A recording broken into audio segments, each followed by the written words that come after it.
Actually, and this records, I think, doesn't this record on magnetic reel-to-reel somewhere in the A, cloud? an 8-track audio. Oh, Yeah. Yeah, 8-track audio and right. super 8 millimeter visual. That's good stuff. Yeah, man. What is that behind you? It's just a Is fish. that any connection to the IRS? No, no, no, not that. Well, I guess it's like a piranha, so maybe. Yeah. Oh yeah, you can work that in.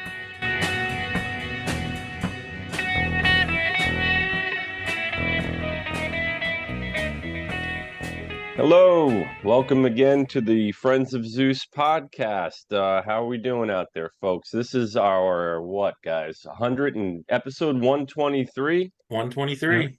All right, and you may have noticed already that we've got the smaller crew steering the ship this week. Our two resident nurses, who are also registered nurses, Yeah. they are both working hard at their respective hospitals tonight. So we wish them a good shift, but they couldn't make it on tonight. Also, I'm using earbuds tonight, so I don't know if I sound different. Plus, I'm fighting a head cold. Mm. Just so you know. You Um, sound good. yeah, thanks, man. All right, so tonight we're going to talk about recently there's been a whole congressional committee investigating possible weaponization by our friendly federal government, essentially using its authority and agencies very selectively. We covered the Trump indictment last week, so we're not talking about, that, although I'm pretty sure that will come up. But tonight I'm going to pass it to Tom, and he'll tell us what he specifically wanted to talk about tonight.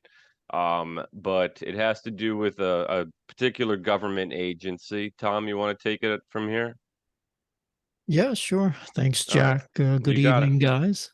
Um, Good evening. Good evening. yeah, this kind of came up. So, there's that House Committee on Yep. Weaponization of the Government. Yep. And that started earlier this year. I think Jim Jordan is heading that up. And one of the things they got into was the IRS. And this came up, I think it was at the second meeting or hearing, I guess you would call it, that they had back in March when Matt Taibbi was testifying before the committee. And Matt Taibbi was the journalist who was exposing the Twitter files. Right. And oddly enough, the day that he was testifying before Congress on the weaponization of the federal government, the IRS showed up at his home and knocked on the door that day. Can you believe that? Did they bring cookies? No, No. that's Oh, the okay. question. What was What there? were they doing? Office supplies. Office supplies. Now we'll get into let me just go through his story first. Yeah, tell everybody who Matt Taibbi is, like what exactly. So the Select Subcommittee on the Weaponization of the Federal Government hearing March 9th to examine the mounting evidence that the federal government pressured, coerced, and even directed big tech companies to take certain actions related to digital content. So they were suppressing conservative voices. That was the main concern. Yeah, they're still doing it other places, right? Yeah. Yeah. And that was at the behest of the FBI mainly. Mm-hmm. Yeah, that's right. Zuckerberg admitted it in a later interview, and I forget if Google, YouTube fessed up as well, but Matt Taibbi broke the Twitter files story, like you mentioned, and that had to do with what the government was doing over there.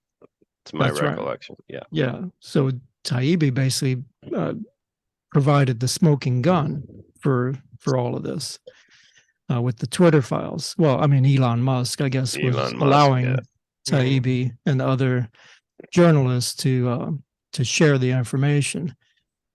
So the committee learned that during this hearing, an IRS agent visited unannounced and unprompted, which they never do, Right. I mean, even if you're getting audited, they're not going to come to your house. No, they send you the form letter. That's right. Get a letter, maybe a phone call, Maybe. but probably just a letter. They're not going to come to you, but they've been showing up at people's houses. It showed up at the home of the hearing witness, Matt Taibbi, an independent journalist who was reporting extensively on government abuse.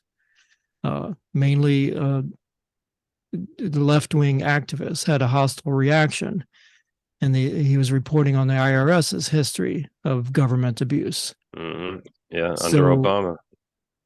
When he was testifying on the Twitter files, he said that the Twitter files story and what we're looking at now and what we're investigating at now is by far the most serious thing that I've ever looked at, and is certainly the most grave story I've ever worked on personally. Oddly enough, which is saying a lot if you've read his what work. Matt Taibbi has written over the years. Right.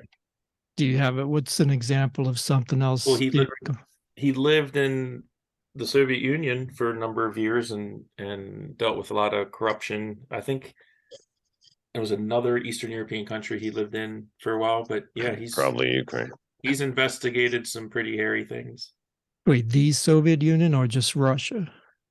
I think it was still at the end of. How old is Matt Taibbi? It may have been Russia. It was the early 90s. Actually, it was after the fall of the Soviet Union because he was dealing with a lot of like corruption through the breakup and all that stuff. Okay, but it's been a while. But so he's worldly. He's been around. Yeah, he had a rep for breaking stories of government abuse, and I assume that's part of why Elon Musk, selected him. And he's by far any kind of a conservative at all. Like his history was with Rolling Stone magazines. He kind of leans left. I mean, that's all I know about Taibbi. But anyway, so what happened, Tom? Right. So he's well versed in government corruption. That's funny.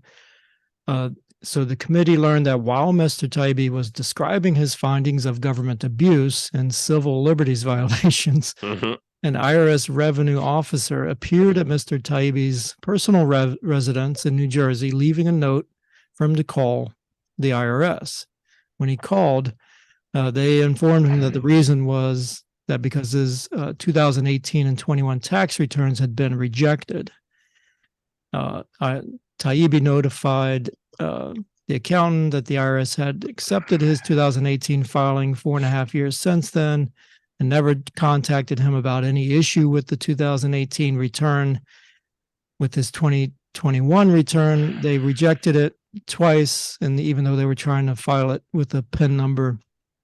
So, and none of this was monetary. So there's no issue with the money. And it says, in fact, the IRS owed Mr. Taibbi a considerable tax return. Right. So they were going out of their way to make sure he collected that. Yeah, that's ridiculous. No, they owed him. They owed him. Yeah. That's what I'm saying. They were going to his house to deliver the money. Right. What are we talking about? Full service. Yeah, They were stalling. We want to let you know that we're eager to pay you, so you need to correctly fill out this form that we never really notified you that anything was wrong about in all these years. So here's what's wrong with it.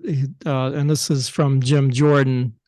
He says the circumstances surrounding the IRS's unannounced and unprompted visit to Mr. Taibbi's home at the exact time that he was testifying to Congress about the most serious government abuse he has witnessed in his career as a journalist are incredible. And these facts demand a careful examination by the committee to determine whether the visit was a thinly veiled attempt to influence or intimidate a witness before Congress. It's got to be, I mean, you can't, there's no way that's a coincidence. Nope. That they show up at his door the same day he's testifying before Congress about government abuse. No, it's classic intimidation. A couple questions I had about that, and I didn't look this up, but from what you read, Tom, do you know, was anyone from his family home? And do we know if the agent was armed or not? Well, we don't know. I don't know because it says they left a note at the door. So I'm assuming nobody answered the door. Okay. Right. But yeah, And they have typically been armed. yes.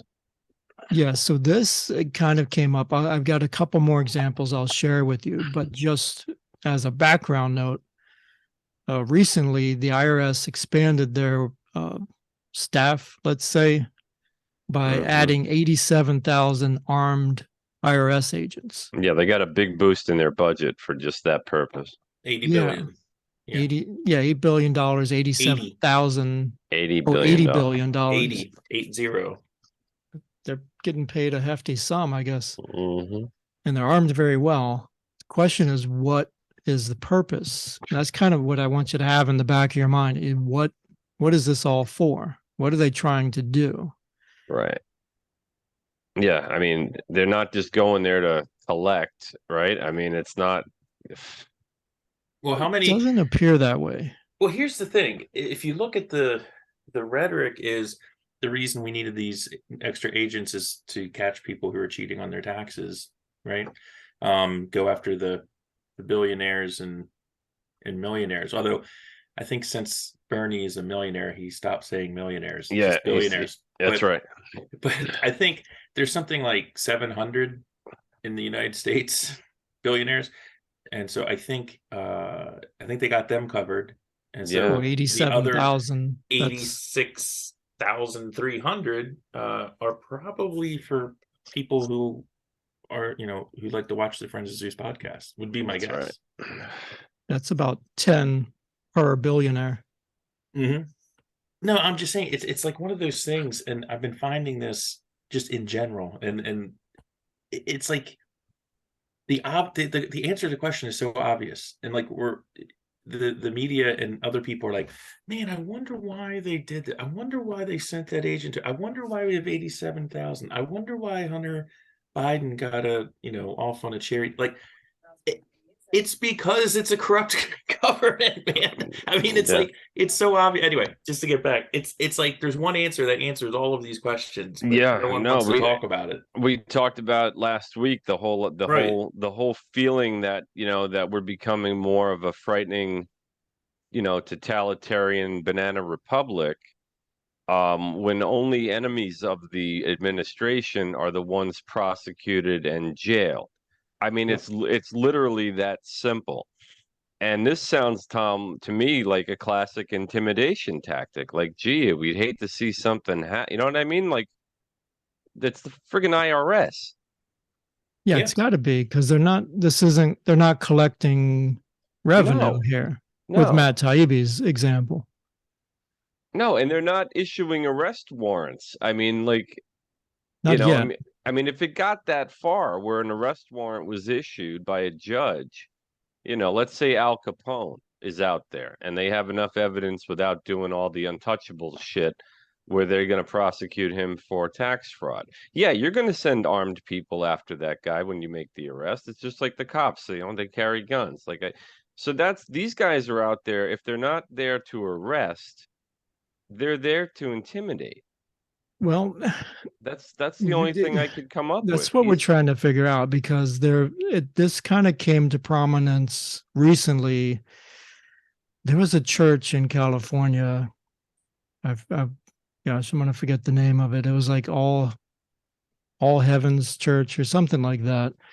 Anyway, the preacher, this was back during the Iraq War, and the preacher was going off about the war and how the war was wrong and they needed to get out of there. There's no weapons of mass destruction. George Bush is just going off, basically turned political. And so the IRS showed up and started, going through all of his stuff, all of his taxes, really giving them the workover, because he crossed the line. When you're a nonprofit like a church, once you go political, and in that case, it was a Republican president. It wasn't necessarily, although most churches are maybe considered, conservative and Christian. In that particular case, he was going against a Republican president, but still they came down on him. And that was one of the first examples, because the rule is you can be a nonprofit as long as you don't go too far political. Right. If you're like 51, if you go over, 51% political, you're getting too much into campaigning and supporting candidates, and you definitely can't do certain things like within the last 2 months before an election. That's where you really get in trouble. But so that's when the IRS started kind of cracking down on these nonprofits if they're getting political. But it wasn't just conservatives at that point. A lot of the examples nowadays seem to be against conservatives. So that's the question: is it really weaponization against the opposition party, or is it just happen to be a number of opposition? Wait, so you're saying because George W. Bush and his administration did it, that this is what all administrations do? Is Well, that's what I'm trying to figure out. Yeah, I'm just asking the question. well, I no, don't know. I understand. And if that means that our government is consistently shady, whether it's the Republicans or the Democrats, that may very well be the case, because people Well, are now right now having a rule that you can't be nonprofit and political at the same time, and then enforcing that rule, I wouldn't call that shady. Yeah, okay. As long as as long as they're consistent with the enforcement of that rule, that's the then yeah. Right. I'm just saying maybe the Republicans were up to no good too, based on your example. That's certainly possible. I don't know. Right. I don't know that George Bush was involved or ordered it or right. And well, we do know under the Obama administration, it came to light, I believe, Mike, you may know more details, but it came to light that they were selectively auditing like Tea Party members. Tea Party. Yeah. Obama made a famous statement where he was accusing conservative groups as kind of, being under the protection of the nonprofit, even though they were being political.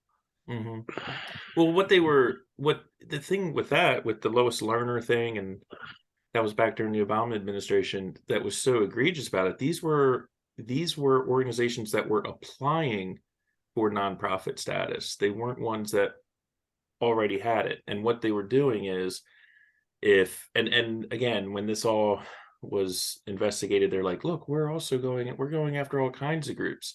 But the enforcement was not even. The enforcement of it and the slow walking of the approvals was not even. It was by far more of these organizations that had America or Tea Party or something like that in the title were just getting slow walked or put to the bottom of the pile. That was that whole fiasco. But I mean, to your point, Tom, with whether it was Bush or anybody, this was, I mean, back in probably like the early 90s, there was this guy, and I remember listening to him, and he's the first one that kind of like made me think about like the permanent government, the fact that in DC, you have elections, people come and go, legislators, the executive branch, and in the executive branch, there's appointed positions, but there's also career positions throughout the entire bureaucracy of the government, and they remain no matter who is going in. I mean, there is a permanent government that exerts a lot of control, especially in the last few decades, where most of the new regulations that come down the pipe are created out of thin air by government bureaucrats who are reinterpreting established law. I mean, do you guys remember when we were younger and like Congress would like pass a law and like something would change, like they got rid of the blue, in Maryland, they got rid of the blue laws on Sundays, so businesses could be open on Sundays, and changing the speed limit, and that never happens. It's always like some wonky dude, Peter Fitzgerald says, we don't think you should be using gas stoves anymore. It's like, where'd that come from? Oh, he works in the Department of Energy. It's like, well, who elected that guy? So the thing is, what we're seeing is that permanent government has just reached critical mass, and they exert a lot of power. And the dirty secret for a lot of people who may view themselves as progressives or what have you is, you're going to have your turn on the wheel as well. Like, you can already see it. I mean, this is a race to the bottom that, I mean, and not to be dramatic, but after Stalin took over, if you were like friends of Stalin, you didn't do too well. Like, most of those people, they got dead. Same thing in Cuba.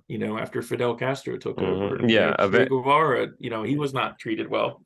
Anyway, my point is, the entity itself, and it's easy for us to say, oh, it's Biden or it's this. It's much more complex than that. They're just the flavor of the day. But generally what happens is, in my experience, this is just me speaking, but whenever you have a progressive Democrat administration, they put their foot on the gas pedal, heading us to the cliff of this autocracy. And then when you get like a Bush or a Trump or whatever, it slows down a little bit. If you're lucky, it'll pause, but it never goes back. It's like a ratchet. It just goes in one direction. The only thing that changes is the speed that it happens. But anyway, that's just my own opinion. Yeah, but Mike, don't you think to some extent certain marching orders or certain standing policies are handed down from on high to some extent? No, that as well. And there are willing, there's people certainly not complaining. Right. All these people that are like, man, Trump is so horrible at choosing people to be in his administration. I would like to see the guy do better in choosing some people, but he's also dealing with career bureaucrats that hate his guts, and they're not going to, people in DC aren't brave. People in DC are trying to get a paycheck, they're trying to gain power. They rarely will stand on principle about anything. I mean, that's why when Trump came in, there was all these people in the government. They're like, let's see what we can do behind the scenes. The Peter Strokes of the world, the Lois Lerners of the world before him. I mean, it's like we're in like ticks, and we're gonna like work behind the scenes. That's kind of like their attitude about stuff. Yeah, but don't forget that whole thing with the Hillary, the dossier, everything else. There were meetings that included Biden and Obama. Yeah. Yes. That knew about all this. So there are marching orders that come down, and then there's just rubber stamp bureaucrats that, okay, here's the new memo. Yeah. This is what we're doing now. I mean, and then you got to count on whistleblowers who are risking everything to reveal this stuff that goes on, I mean, or you got to rely on people like Elon Musk buying, which is just lucky. Yeah, that's just good for, he was obsessed with free speech. He didn't like what was going on over there, and he said, I'm going to take it over, see what's what. Yeah. But it's never been, even if we looked back in the past, so recent years, we're kind of focusing on tonight, but even in the past, when the IRS would come down on somebody, you could say, okay, they're just following the rule of law. You went over the line with your politicking. But it never seemed to apply like to the unions who have a tax exemption, but they're heavily Democratic, or at least historically, I guess some of the police unions are in the recent election cycles have been supporting Republicans, but they don't seem to draw the ire of the IRS. Now, this is going to get interesting. This is going to bring up some more questions. I'm going to share something else with you. This was a case of something going on in Montana. IRS confiscates, and we'll talk about the forms in a minute, but basically IRS raided a gun dealership business. I'll talk about the forms because that's going to take us into Hunter Biden in a second. But okay. All roads lead. So the owner of this gun store called Highwood Creed Outfitters, Tom Van Hoos, owned it in Montana for 13 years. He pulled into work on a Wednesday morning. 20 heavily armed IRS Criminal Investigation Division agents swarmed his store. They came in and they didn't say why they were there. The only thing it says in the article is that somebody reported him. Yeah, it says he has underreported, failed to report millions of dollars of income. So that's what they were investigating. And they did have a warrant. They had They did, right. They didn't they had like a warrant to take financial records. but There in terms is, of how it came to their attention, they just said somebody reported him, Yeah, it was like anonymous tip. Okay. which I, is yeah. suspicious. Did you have something, Mike? Yeah. So just if you can scroll back up to that first paragraph, and it's on topic, but a little off topic. Um, 20 heavily armed Internal Revenue Criminal Investigation Division agents swarmed his store. What's the other one that they said? Full battle rattle. IRS CID troops. They were saying something about they were mustered as far away from Denver.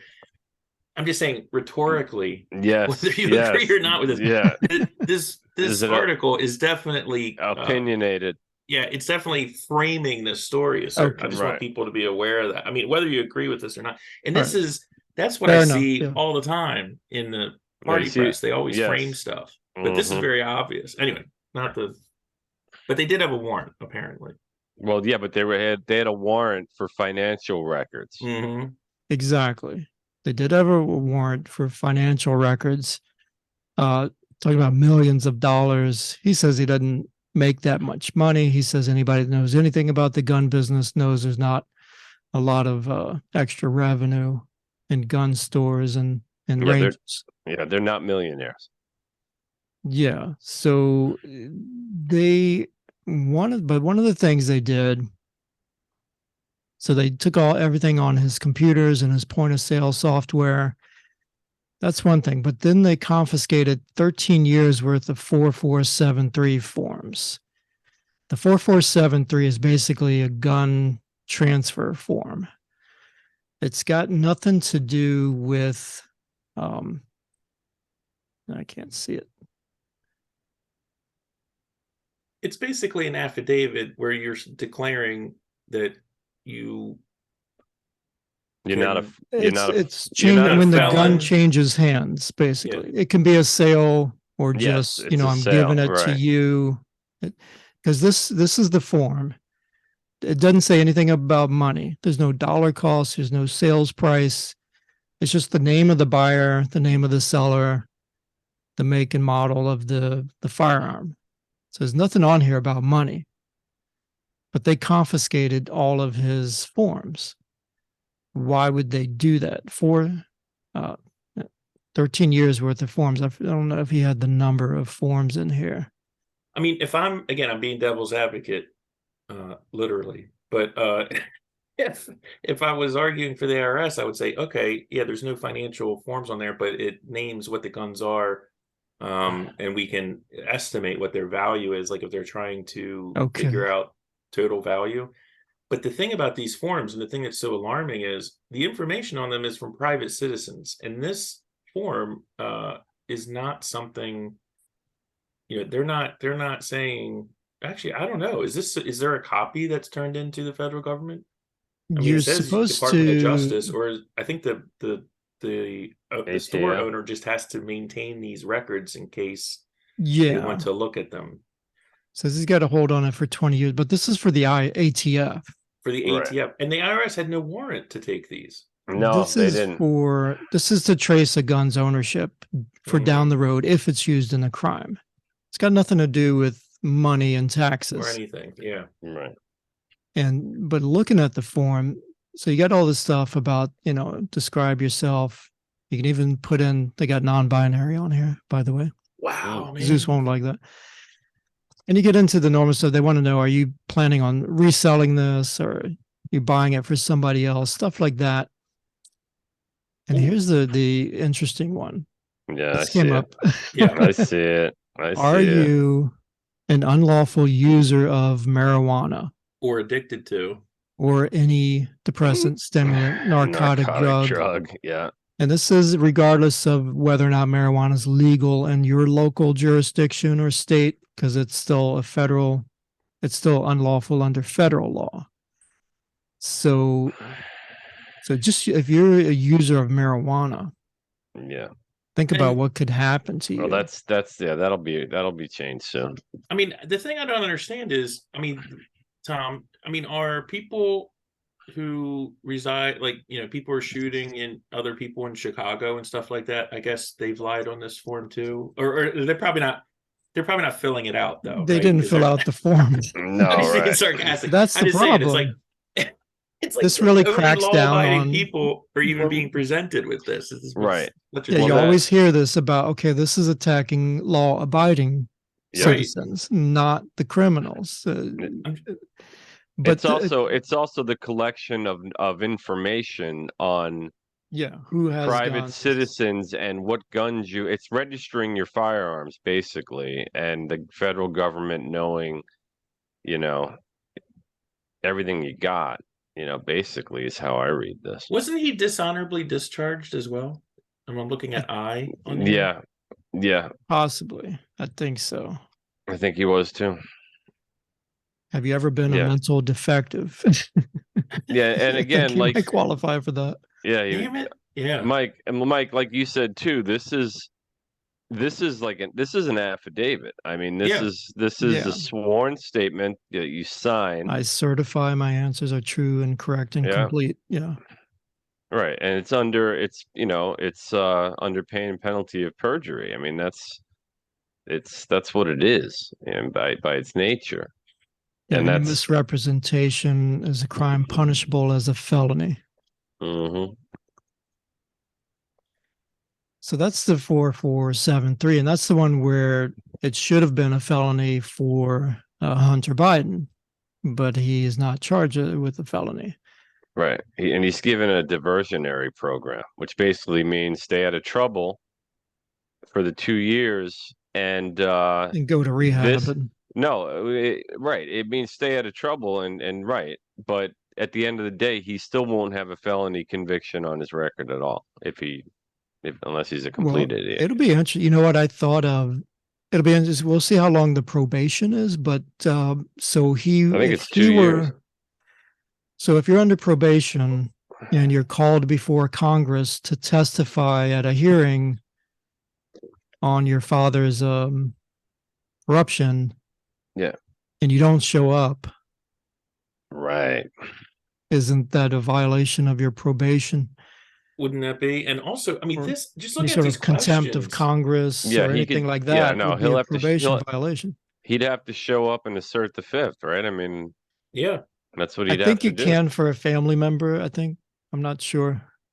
I know spouses don't have to testify against each other. I don't know if that counts. Well, also, I mean, he'd be children. in danger of incriminating himself. Mm-hmm. Well, yeah. So he's got the right to assert his They fifth. could at least drag him in. Oh, sure. And That's have him do a deposition or something. Yeah. I mean, the thing that's interesting about this form, Tom, and I was kind of looking at this when you first mentioned it, because I wasn't even aware of this form, but there's questions, just looking at these questions, just from a state of mind standpoint.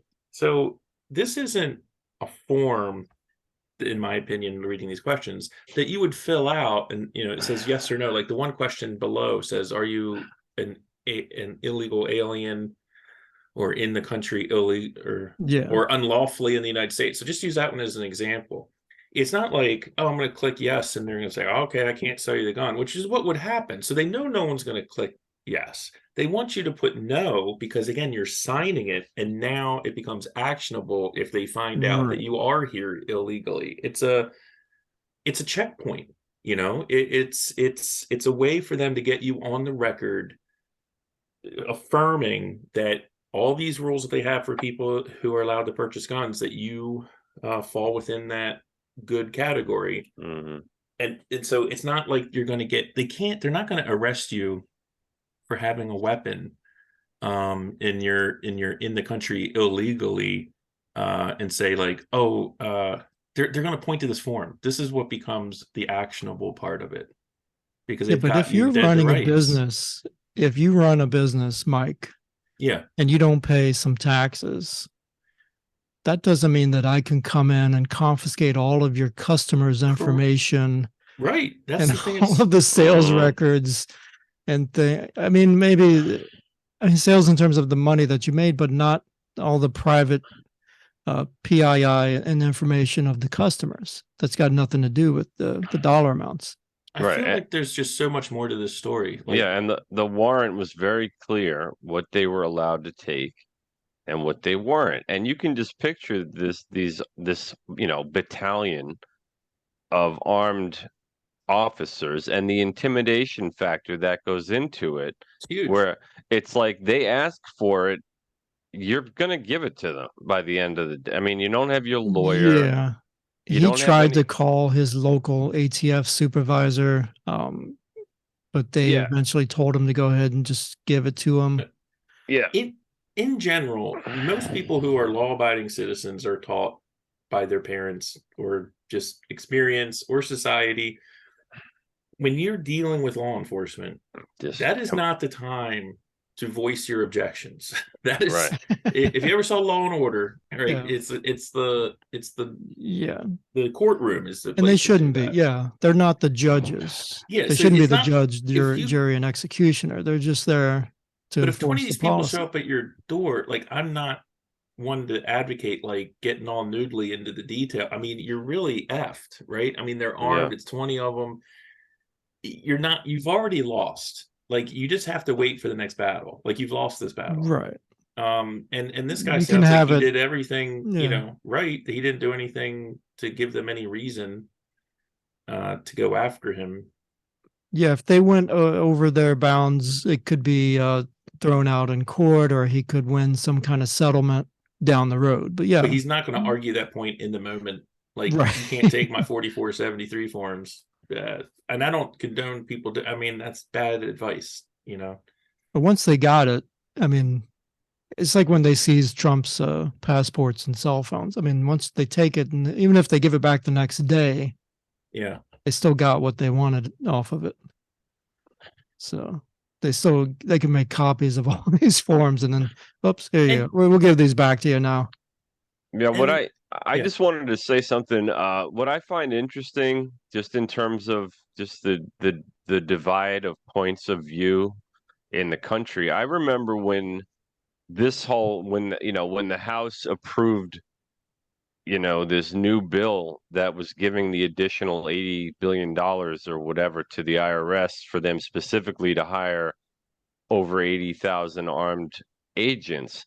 I remember, Tom, you or I posted something about it on, I think I did, on our Facebook page. And we have some of our liberal friends on that page, and they like to engage, right? Which I appreciate, because most people don't post, they don't really say anything. And I think it was like Darcy threw out it was either the New York Times or it was PolitiFact or Media Matters that basically was trying to fact check this notion that there were additional 80,000 officers, that this was already approved in the budget the year before, and there's no evidence that there will be additional armed prosecutors. You know what I mean? Like it was clearly No, written. it was something like they had not been getting the added staff over the years, and if they had gotten what, like it would have added up to this amount, something like that. That's right. It was something like that. Right. Yeah. It was a way to poo-poo the fact that 80,000 plus new IRS agents were being hired and armed. And for what purpose, and no one would acknowledge what the purpose might be. And the two examples that you gave, Tom, I mean, this is what I mean about government intimidation. One of them had to do with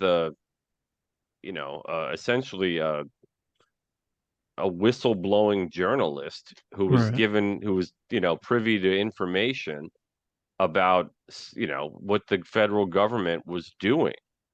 And the other one is literally a guy who owns a gun store who's sitting on these, however many 13 years of these personal records that the federal government's not supposed to be privy to, right? I mean, which he's required to keep, by the way. Which he's required to keep, and they know it.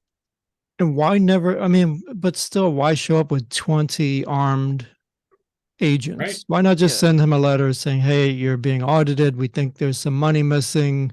Can you send us your paperwork? Right. The funny That's not thing, what it was about. They picked a gun shop owner who's sitting on these records. That's the tangential correlation between the leftist policies of anti-gun, because now they've got all these forms of the gun owners, what guns they have. And now if you've got a certain type of gun where they're making the stock illegal, you know, there's certain ones.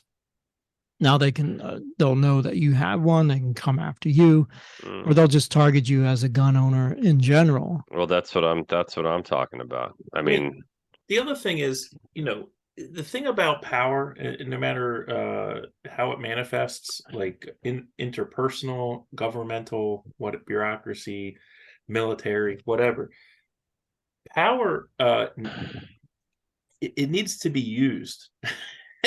or it kind of goes away. And so what we've done over these years is we have armed up and amped up a lot of these law enforcement portions of these federal agencies. I mean, agencies that didn't even exist when we were born, like the Department of Education has armed personnel on their payroll. The IRS does. Pretty much every single federal agency has an armed component to it now, you know, with ammo and weapons, and we need to have up armored vehicles or whatever. It's like what we've talked, I've used this anecdote before, but I live in Maryland, and when I was a kid, the Maryland State Police cars were bright, like canary yellow, and the dudes had like the hats, and they'd like walk around, and they were like super friendly. They had like a 6-shooter. You know, now they're driving like all black vehicles with like tactical gear on, and it looks like you know, the thing I'm waiting for is like in like how ISIS had like the machine guns mounted in the beds. I'm just waiting for that, you know, in the Maryland State Police, they get the mounted machine guns on the tops of the Ford Explorers. But I'm saying all of these agencies, they go up. Like I said, it's ratchets. It always gets more power. You know, oh, we need to have gun. We need to arm these people. Okay, you know, you've heard that thing before. Like if they don't use their budget, they lose it. Right? I mean, the largest purchaser of ammunition in this country for years has been the federal government, non-military purchase of ammunition. So I mean, it's just they're doing it because they can, and they're doing it because they have all these guys standing around that they've trained, hopefully, and that are supposed to be doing this stuff. They're not just going to let them sit around. All right, let me give you one more then. So this is my last example. Another disturbing one.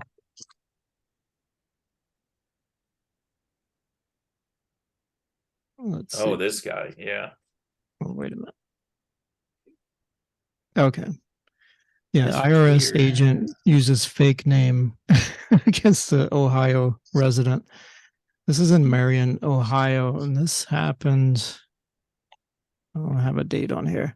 This was June 19th. Wow. Yeah, this was recent. 3 days ago. Damn pop-ups. Well, it happened.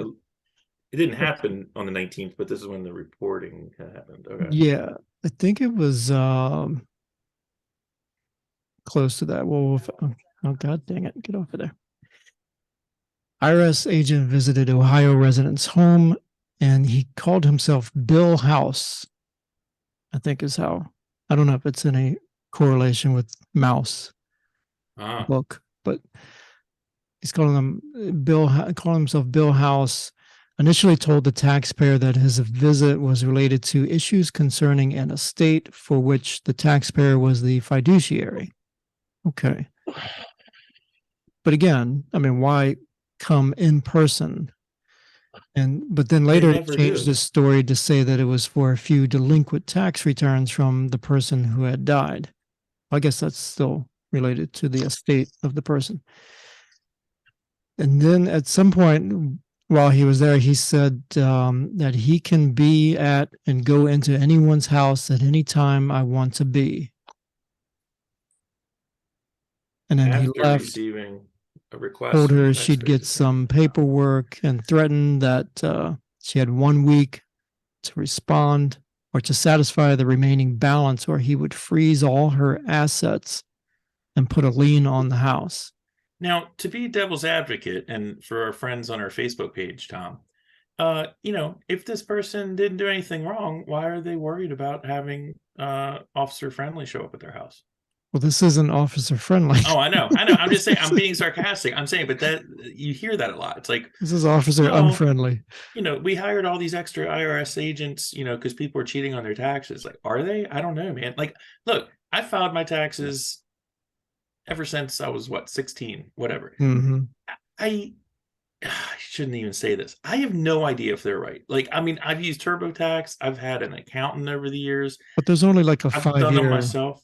Isn't there a 5-year thing? My point is, it's so complicated. I don't even know. I mean, I do my best. I mean, I always err on the side of overpaying because I don't ever want any of this There's no stuff to way, come back. like all the millions of people that file their taxes every year, there's no way they're all getting it right. I'm sure If there's they wanted to get you for mistakes, something, they thousands and thousands of mistakes, and they should just Yeah. follow up with a letter or something, right? Yep.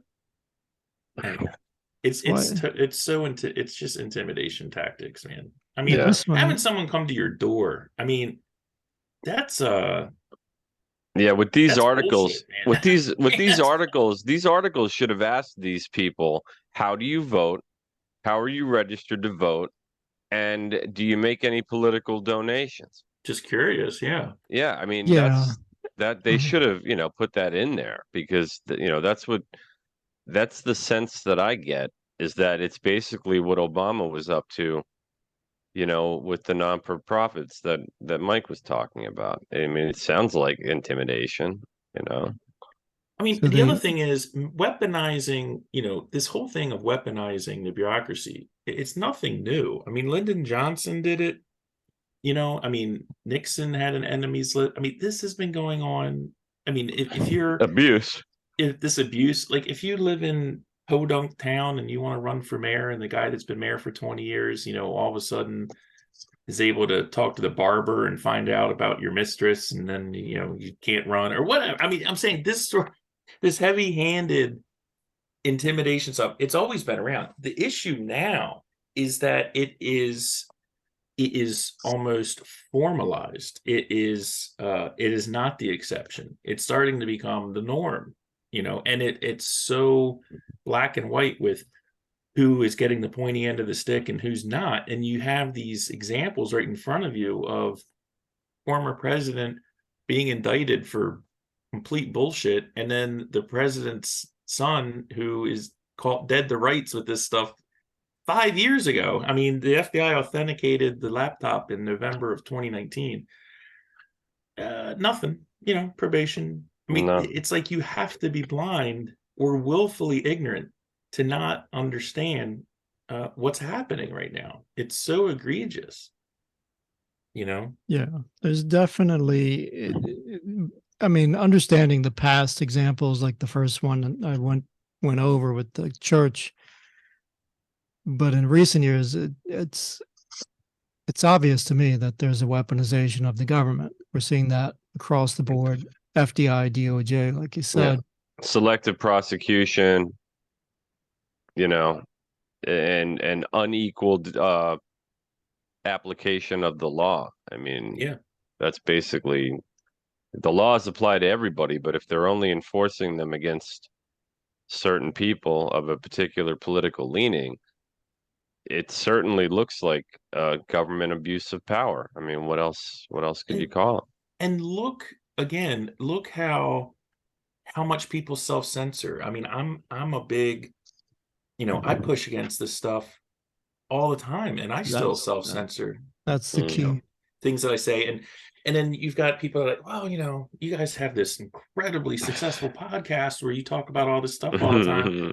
Why aren't you getting persecuted? And it's like, it's man, if any of us win the lottery or become, head of a politician, this or the show, be or when the show gets big. Yeah, I mean, there's so much stuff on here. You can look. I almost think we should make an edit reel of the absolute worst things we've ever said on here, just to pop the zit and get it out there and post it as an episode. Because I'm just saying, it's the same thing when what Snowden was saying. It was like, look, they're surveilling people And people are like, why does the government care how many gallons of milk I bought? It's like, they don't. And if you just keep quiet and don't rock the boat, they'll continue to not care. But if you want to step up and, do something, start a company that, or do something that some politician doesn't want you to do, or what, now they've got the screws to Information. turn on you. They've That's the got the key. information. What you're saying there. So that's really the key as to why, when we keep asking, okay, well, why do they keep showing up in person? It's not necessarily to intimidate that person. It's to keep everybody else quiet. And this is something that's how, if you read Alexander Solzhenitsyn and communist Russia or the Gestapo in Germany, this is what would happen. They drag one person off and they never come back. They drag them off in the middle of the night. Everybody else is afraid to say a peep about anything. You never know when you're going to get reported or when you're going to get dragged off. And that's why, so you show up with all this force at a gun shop and everybody else is going, well, maybe I was thinking about opening a gun shop and selling guns. Yeah, I don't really want to now. Yeah, maybe not. Probably not a good idea. Yeah, because things are just like too much of a, if they make it much of a pain in the ass. But Tom, you hit it on the head. It's not for that moment. It's for everyone else to see. For everybody else that's watching. It's classic the Shawshank Redemption, right? It's right. the guy getting dragged out who's the noob and getting beat with the billy clubs on the first night to keep everyone else quiet. It's classic authoritarianism. Yeah, bingo. Yeah, absolutely. But I think also you add to that whole, piece of pie. I can't think of an analogy right now. I can't think straight. But the whole thing with the gun forms is even more bothersome to me because it's not just collecting personal information that they can't otherwise collect by listening to your cell phone. It's registered firearms, what guns you own, and it's on a piece of paper. So it's stuff that they don't really have the access to unless they need it for a criminal investigation or something, like Mike was saying before, like Hunter Biden's form.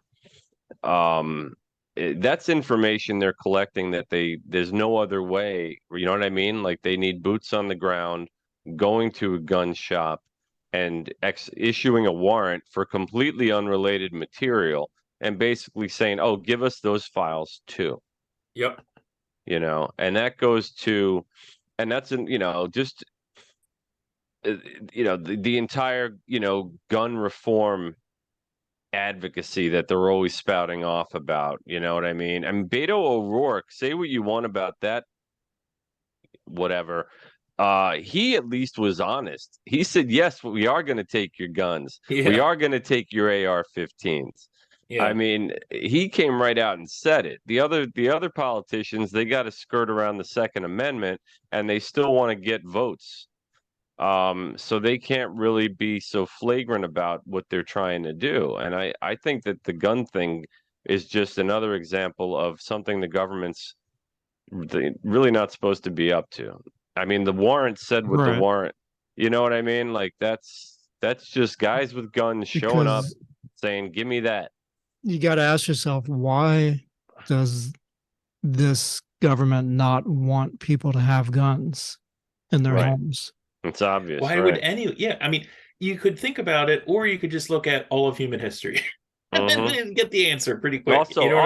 Also, when the government's going to get the power to make the move to confiscate said guns or create any reasons for doing so, they want to know what you got. Right. You know what I mean? They want to know what they're walking into. That's, you kind of see where it's going. It's pretty scary.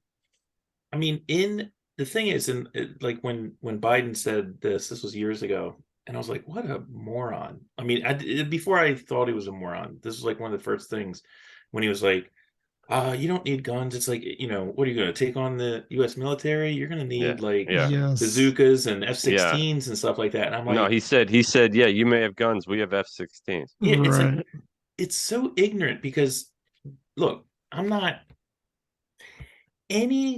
is no government in the world that could defeat its citizenry if its citizenry was armed and had purpose. It just it's not going to happen. I mean, the U.S. military is the most powerful military on the planet.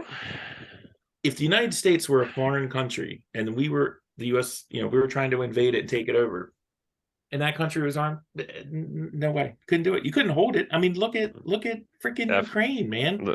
Right. It's like a former superpower can't even take over Ukraine.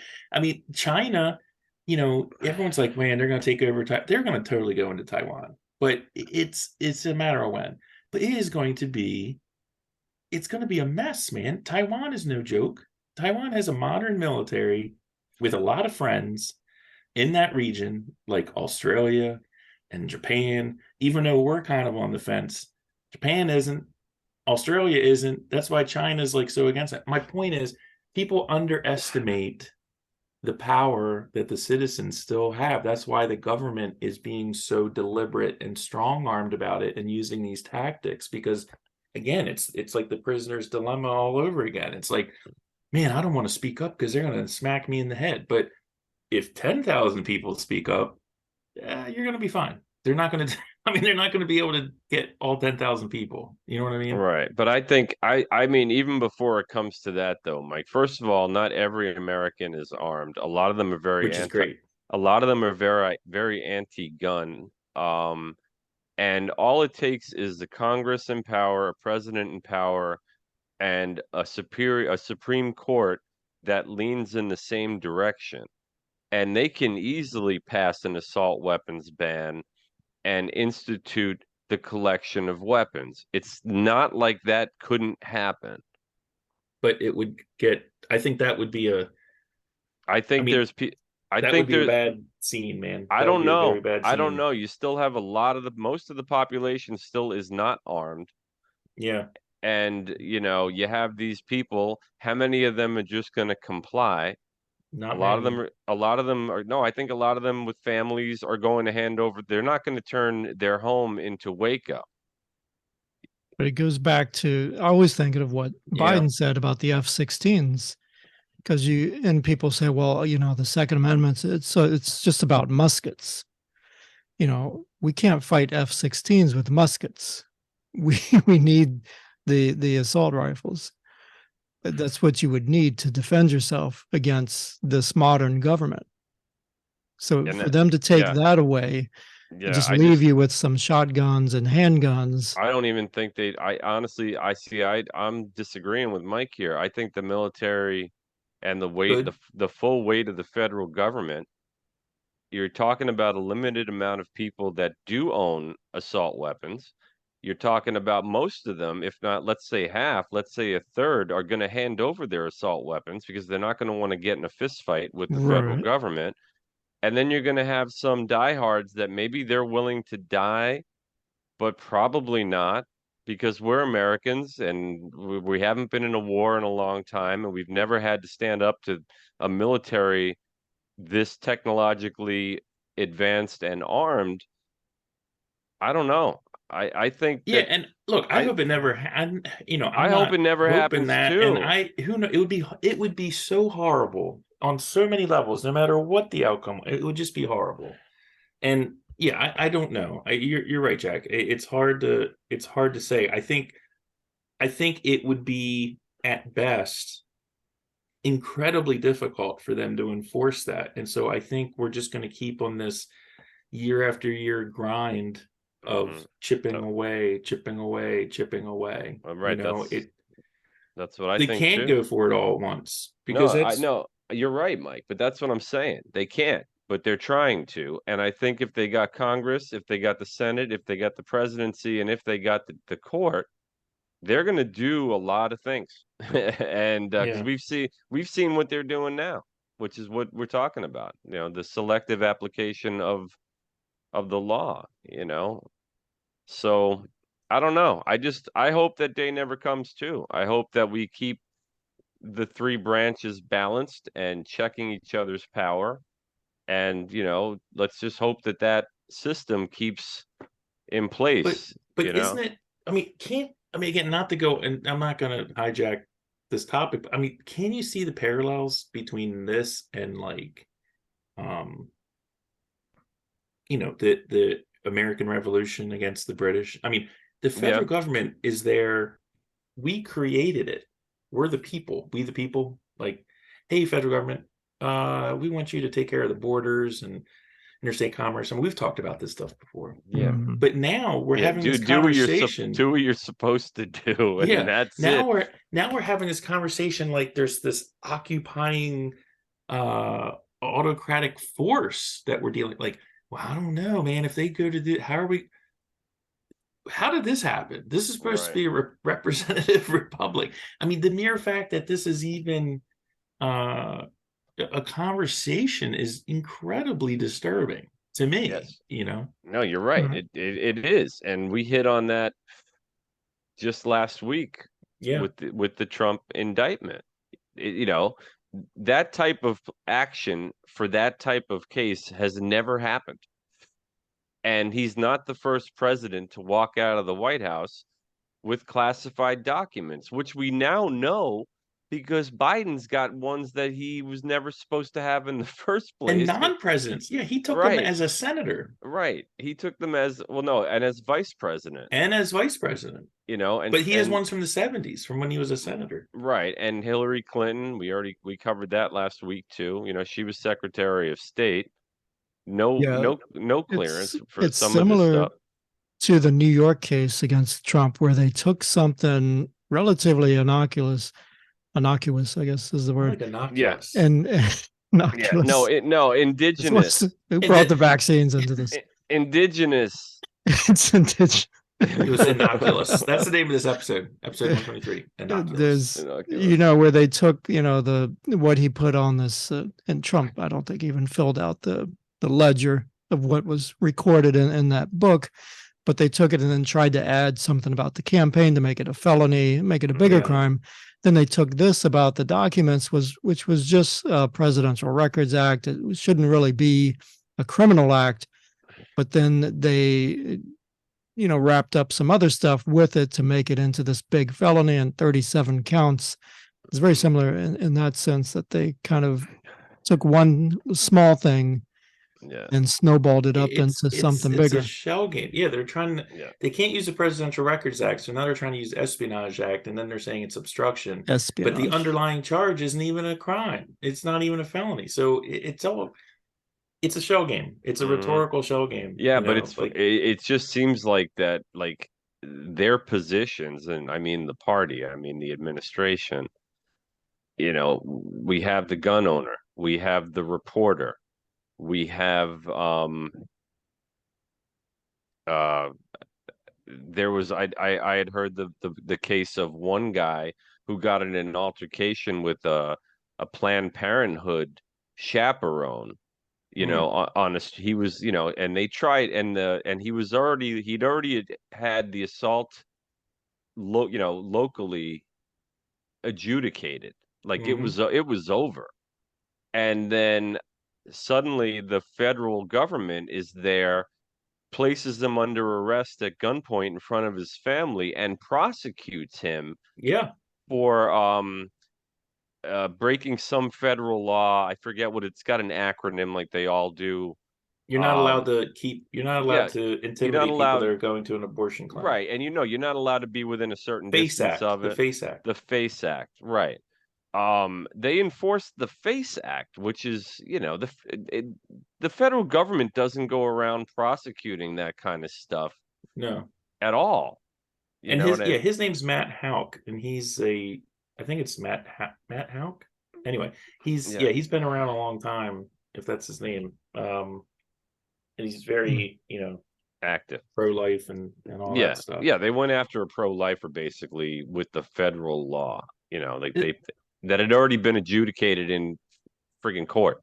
Bro, and I don't even know if it reached that point. I think it was like they refused to prosecute it. Like, I think it was like just they didn't even pursue it locally. Can I ask, on this IRS, so who's running the show here? I know it's Biden's administration. Yeah, he appointed who's somebody. calling the shots? I don't know where Isn't the it? IRS falls, if it's under congressional or if it's a part of the, I don't think it's part of the executive branch. I think it's the Article 1, but I'd have to look that up. That's a good question. I should know that, No. I but mean, I know, but they would do, if he asked them to do something, they would do it. But what I'm asking is he asking them to do these things, or are they doing it on their own? well, I I mean, think there Biden's is a not doing any of director. this. This is all, look, 99% of the verbiage in laws that are passed and have been passed for 25 years or more are written by like 22-year-old interns and people that work in think tanks and people that are lobbyists and things like that. It's not like Jim Jordan sitting down like, let me got this law I want to write. Okay, let me, that's not the way it works. I mean, that's how you get these laws that are like 50 million pages long. A lot of these guys they're not even looking at what they're voting on. I mean, it's, who knows? I mean, I'm just saying the consistent thing over time is that the federal government brings more power onto itself. It's like in good times the government gets bigger, in bad times the government gets bigger. I mean, that's the consistent. How it's working, I don't even know. I mean, who's in charge? Who's pulling the strings? Well, I think it's a complicated. I think Is it's it a just lot of like a people. collective thing where they're all kind It, of seizing on the opportunity to it's be? it's well, permanent Washington there's exerting its some power. there's somebody in charge of the IRS, the commissioner, and his name is Daniel Werfel. I'm reading a little bit about him. He was just appointed this March, and it looks like President Obama nominated him to be OMB controller. Uh, that was confirmed. So he's basically appointed under Obama. So it's an executive appointment. And is it one of those ones that transfers to the next administration, like they serve like an 8-year term or Oh, something? And actually, it says in 2013 he was appointed as acting commissioner of the IRS by President Obama after the resignation of the previous commissioner, Stephen Miller. Now, obviously, Miller, he was there during Obama's administration, and I guess he retired, and then somebody else that Obama had acknowledged and nominated back in '09 suddenly becomes commissioner of the. I mean, so he may as well be an appointed director of part of the administration. I mean, yeah, you can see who this leads to directly. Who I think is still the acting, president, just, for the See, record. my feeling yeah, is you I'm won't with you. But find any like communications between the White House and the FBI telling them, okay, go after those guys over at Twitter, or between the White House and the IRS telling They them, don't need hey, to.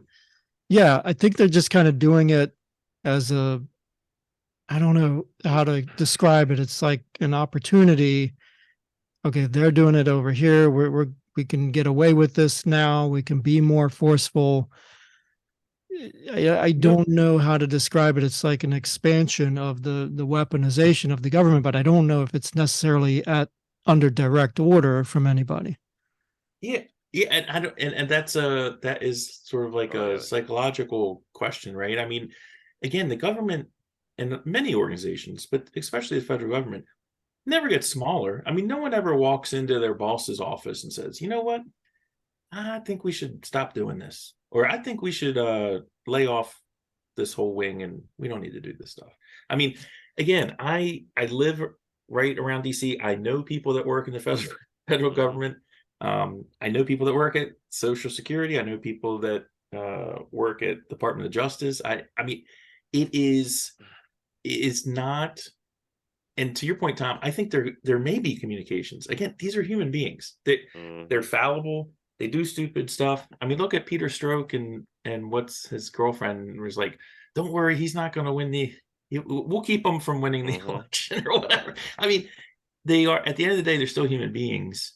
But people get promoted by expanding their footprint. You know what I mean? It's like nobody's ever like, you know what, boss? I think I need to have less responsibility. No, and not even in the private sector. No one ever says that. So, and then you partner that with an ever growing and expanding budget, and you get this. You end up with a lot of people in the federal government that have to justify their job.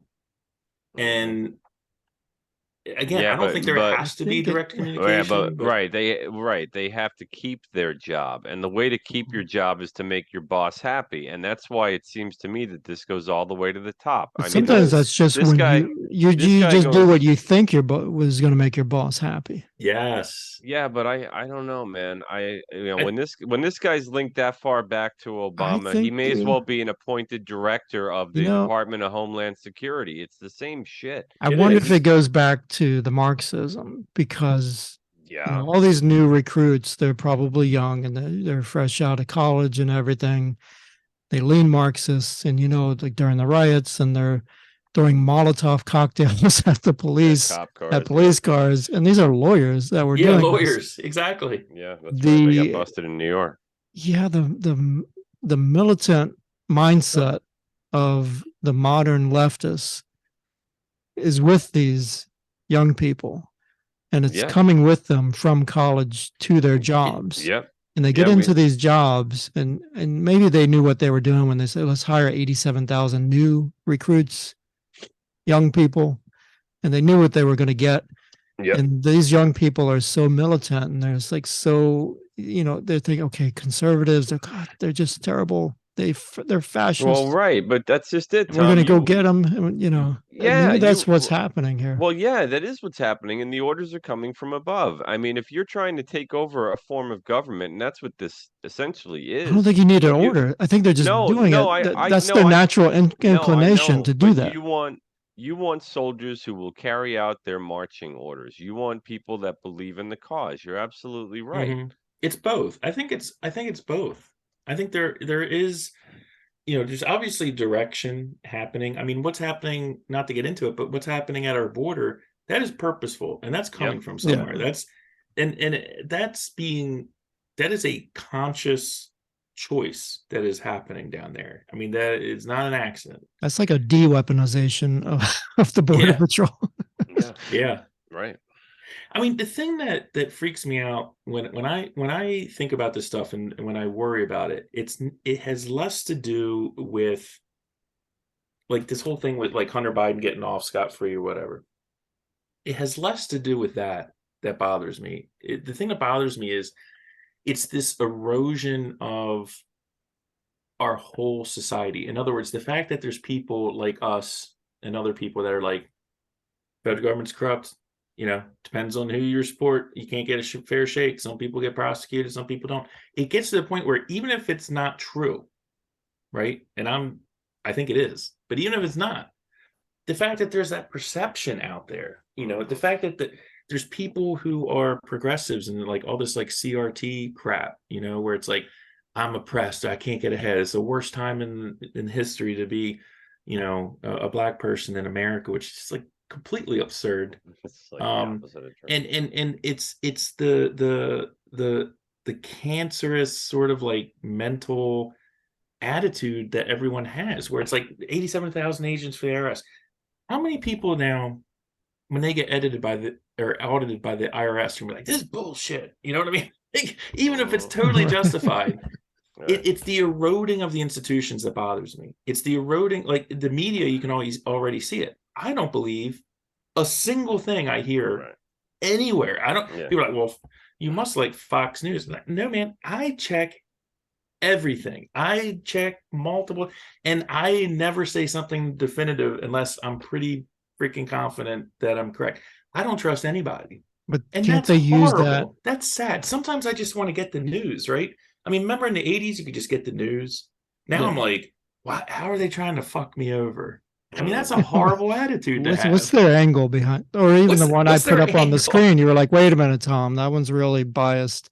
Yeah. And I didn't even catch that at first. But like some people may be like, well, Michael, you see, you have a problem, right? That I'm like, no, I'm pretty rational. It's like, it's not, I'm not being paranoid. I'm not a paranoid person. I'm really not. But at what point, saying, when people don't trust the government, that gets dangerous. Like, but they can use that. COVID, they can use that to their advantage, just saying, It's just a conspiracy theory. We're not after you. Right.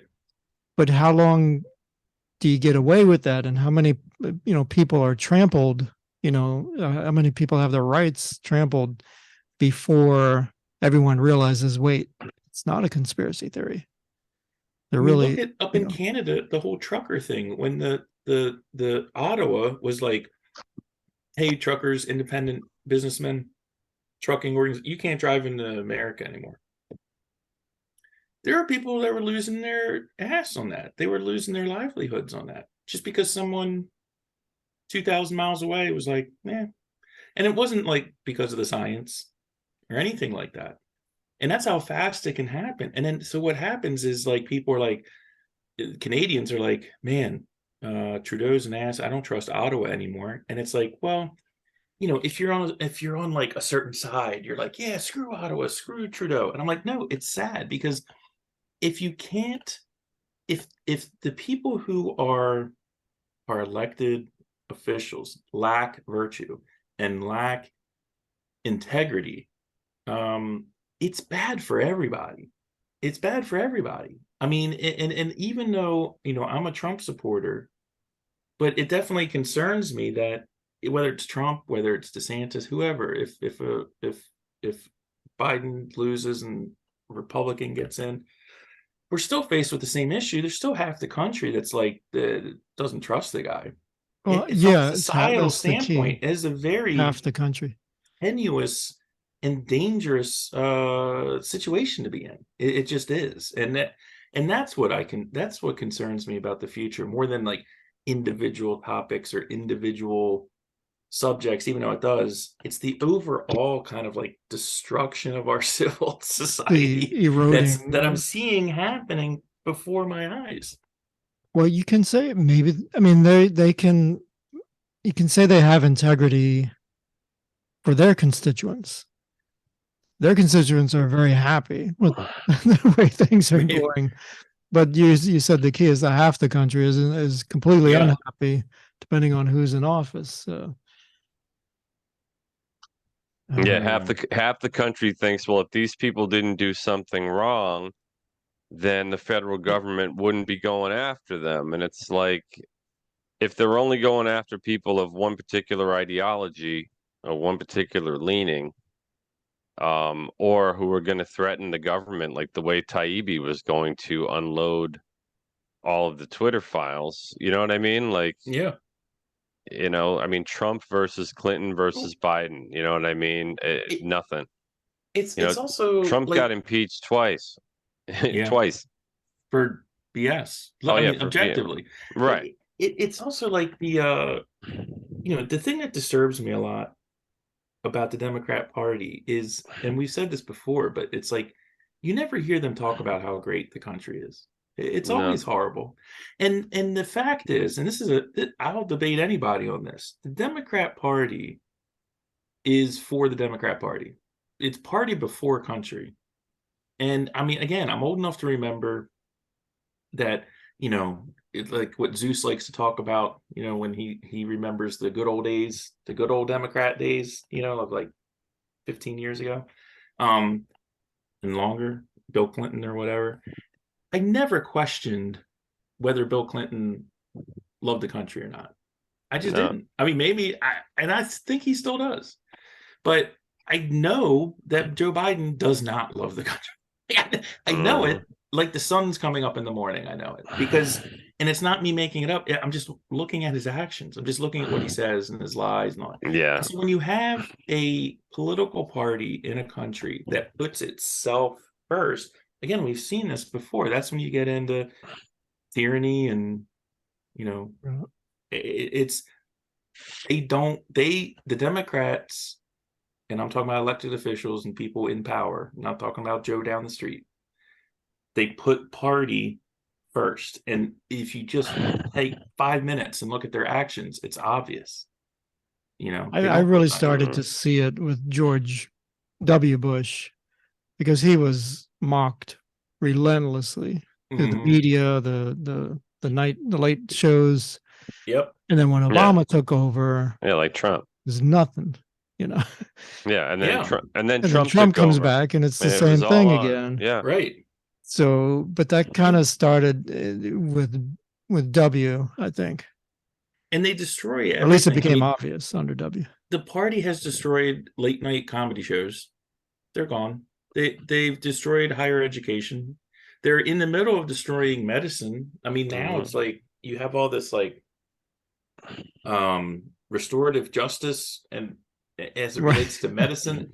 I'm like, what the hell is going on? Like every institution they sink their teeth into elementary school education. Yes, I was about to say that. It's not just higher education anymore. Yeah, the media, the media institutions, journalism as an institution. I mean, you have people that come right out and say, no, it's new journalism now. If you're a journalist, you have to be an advocate. This is what they're teaching in journalism school now, which isn't journalism. I mean, journalists aren't supposed to be advocates. It's the exact opposite. I mean, that is just Well, that's what I'm saying. All these 87,000, they're all activists. most probably will be, Yeah, or at yeah, least a high percentage. Yeah, I remember too, Mike, when liberals were against corporations and big pharma, when they were against selective police force usage, you know what I mean? Yeah. When they were against the idea of a federal government basically running the media, the education system, I mean, basically when they control every aspect of a nation, the federal friggin' government. Liberals used to protest that stuff. They would have march in the streets and the liberals were very anti-war, not flying Ukraine flags in front of their houses and not saying anything about the hundreds of billions of dollars that are being sent over there. Like it's like suddenly the liberals aren't the liberals anymore. It's not liberalism. Like I said, that's why you get these people like Bill Maher and Matt Taibbi, Jon Stewart sometimes. Yeah, some extent. These are class the journalist. Right. But I'm saying these are what we used to refer to as classical liberals. And that's why if you just can't use the term liberal in relation to the Democrat party anymore. They're not. Right. I mean, they're it's like I said last week. I'm more of a liberal than Adam Schiff is. I mean, Joe Rogan was a liberal, big Bernie supporter. Jordan Peterson was a liberal. Yeah, classical liberalism. But now they're vilified by the left, the far left. It's like the progressives. They call themselves progressives. Yeah, no, they do want progress. I just don't know I don't know what it's leading to. To what end, though? That's my question. And I was texting you guys about. I mean, if you're big tech, if you're Disney or Google, I know Disney's that big. That was just any Coca-Cola, these companies, and you're going along with this stuff, the ESG. To what end? Yes. You're talking. No, Tom. You're going along towards. You're like marching towards the cliff. You're going to go off this Marxist cliff because you're a capitalist company. Why are you going in that direction? Why are you going along with it? I don't know. It seems like the people that have the money and the power. Like it's not just about greed anymore. It's about an ideology. And I think it comes from groups like the WEF. I mean, if you watch when the WEF gets together over in Europe and they have that get together every few years and they discuss the world and where humanity's going and where they'd like it to go. The guy, what's his name, Mike? Charles Klaus. No. Klaus. Yeah. Klaus. Whatever his name. Klaus Schwab. Klaus Schwab. Yeah, I don't know whether to give him my money or. Right, but I think that that globalist ideology, which is essentially this grand Marxism, where most people have nothing and will be happy. Yeah, I mean, but do these companies not have brain? I guess because they're corporations, they can't think anymore. But do they understand that the global economy doesn't care if they go out of business? I think that it goes back to, like you said before, about what the new young executive is all about, right? I mean, if you It's have the to Yeah. have, it's the cocktail party, It's man. I like mean, the you're ad not exec gonna get for invited to the Bud Light. pool party, you She know. didn't seem to care if Bud Light goes out of business. She's She going to do didn't. this ad anyway. The well, other right, and thing, she was a young idealist. That's what this Right. was. She was fresh But out of friggin' the education system. when does the company not come back and say, no, but we're trying to stay in business here? she's also a product of this college Indoctrination. and Yeah. indoctrination that's been going on for 30 years. But again, to the point, It's and counter. It's I don't the get it. reason it's Tom, counter to, no, no, you're right. no, Tom, I tried to say it in the text. The thing is that they had the wool pulled over our eyes for a while. It took like specific groups, like I said it in one episode, the conservatives we have our own news sources now. We have our own, you have like your Ben Shapiro's of the world and your Steven Crowders and people that have millions of followers, and they report on this stuff. Hey, look what Target's selling in its stores. Hey, look who's endorsing Bud Light now. You know what I mean? And hey, we have a Right. video of the executive from Anheuser-Busch and what she said about people who drink Bud Light and how their advertising needs to be, less masculine And that's and, why YouTube is right. vehemently trying to scrub them, get them off of YouTube. Of course. And look what happened. That happened with Disney too. So when you have these conservative news sources that are on social media that have millions and millions of viewers, it's almost like a movement. Like, hey, Yeah. everybody, this is what Budweiser just did. This is what Target just did. Look what Disney's saying in their Zoom meetings and about putting, you know, transgender and homosexuals into Not cartoons. so secret Yeah. look agenda. at Yeah, hey, China. look at what Sesame Street's doing now, folks. Look at what Blue's Clues had on last week. I bet you don't know what your kids are watching. And so word is spreading what these corporations are really about. And that's why now these companies are taking the financial hit, like Target, like Bud Light. It's because we have our own news sources Yeah. and we're starting to wake up to some of this And bullshit. also don't give them too much credit. Like there's this tendency for people to assume that people who own companies and people who are powerful in government and wealthy people are smart. And I'm not saying they aren't. There are some are, but you can't assume they all are. So these are Right. people and they're humans, and like all of us, unfortunately, we are in the human condition where we have issues. We're fallible, right? So look at China. Look at like Alibaba, Jack Hua. Is Jack Hua the guy that owned that, who got disappeared and then came back, and now he loves China again. Oh, yeah. The company I hadn't heard about Tencent. that. Yeah, it's the Ten tennis. Is that the tennis player? no. He owned Alibaba and he disappeared for like 6 months. He was saying some bad things about Xi, or about not even bad things, like just slightly critical. And then he vanished for like 4 months and he came back and now he loves Xi. Well, no, Really?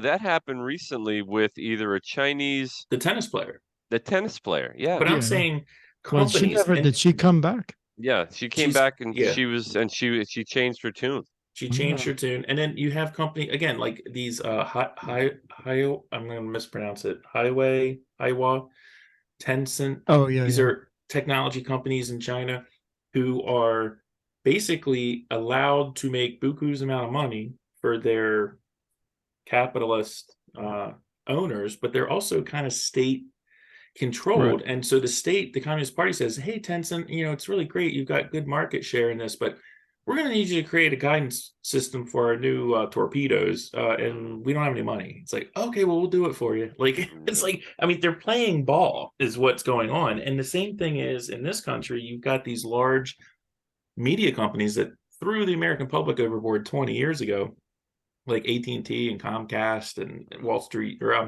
New York Times. They Verizon. they are playing the DC game. That's where their bread is buttered. They don't care what Jack and Tom and Mike people think about anything. They get their money, they get their influence, they get their power. They know where their bread's buttered. It's corporatism. And to answer your question, Tom, the bad news is it's entropy. It's like the whole thing that's been a topic of our things go into the toilet. And the fact is they're going into the toilet. So by the time they figure out what's going on, it's going to be their turn on the wheel. That's why this country. Well, that's what Bezmenov said. Bezmenov said that they, they'll be there at the forefront and enacting the change, and then as soon as the power is in place, those people are going to get chewed up and spit out as well. Yeah. They'll be useless at that point. It's going to go right down. I mean, the frightening part is it's not going to get. There is no good outcome of it. Sadly. They're not going to win. They don't know that yet. So how do you they're going to be eaten. They're going to be eaten by the alligator. You can't appease the alligator. Well, I feel like the Jew in Nazi Germany, and everybody hates Jews, and the hatred is spreading across the country.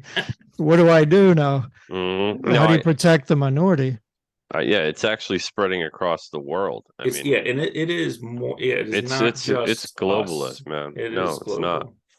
And the thing is, I'm not like a well-traveled person. I'm not hip to all the politics in other countries and stuff like that. But from what I'm able to pull together, it is a global phenomenon. It appears different and has different sort of points in different countries depending on their culture, but this is a worldwide situation we're dealing with. It's not just the United States.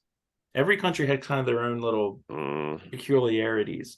Yeah, no, didn't we talk about this whole globalist ESG score thing in our Sri Lanka episode? Yes, that was a good episode. Okay, now wasn't our Sri Lanka episode taken off YouTube? Yes, it was. Oh dear. I think you have to go to Rumble to see it. Yeah, no, I just mentioned that in passing. Yeah. Well, on that happy note. Yeah. All right. Well, hopefully this was a good episode. No, yeah, this is good. Hopefully this episode doesn't get removed from YouTube or last week's or any more, because then pretty soon we'll be off YouTube entirely. And we don't want that. We'd like to reach out to our viewers on YouTube here. Whoever's left. And we'll just become the Friends of Zeus ham radio show. That's right. If you stay, like everybody, if you listen this far, hit like, hit subscribe, come back and join us again next week. Yeah, definitely hit subscribe, man. We're trying to get some more subscribers, and make sure you hit share too. Like if you like the episode, share it with somebody you think might be interested in it too. All right, guys. I think we have been on for a while now, so it's time to wrap things up.